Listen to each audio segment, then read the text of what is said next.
ভালোবাসি, সে একটা জব করে, তার অফিস থাকে, কিন্তু আমার কথা হচ্ছে যে আমি তাকে অফিসিয়াল টাইমেও ভালোবাসি, নন অফিসিয়াল টাইমেও ভালোবাসি, সকালেও ভালোবাসি, দুপুরেও ভালোবাসি, বিকালেও ভালোবাসি, রাত্রেও ভালোবাসি।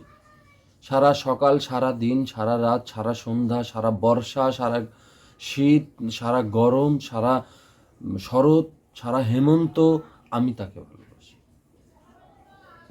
তারপরে যদি সে আমার অনুভূতি বুঝতে না চায়, আমার অনুভূতিকে যদি উপেক্ষা করে, তাহলে বুঝবে সেখানে অন্য কিছু প্রবেশ করেছে। সেটা কি? সেটা সন্দেহ নাকি অভিমান, সেটা আমাকে জানতে হবে, বুঝতে হবে। সেটা যদি অভিমান হয়, তাহলে তার অভিমান ভাঙানোর সর্বোচ্চ চেষ্টা করতে হবে, সর্বোচ্চ চেষ্টা করতে হবে।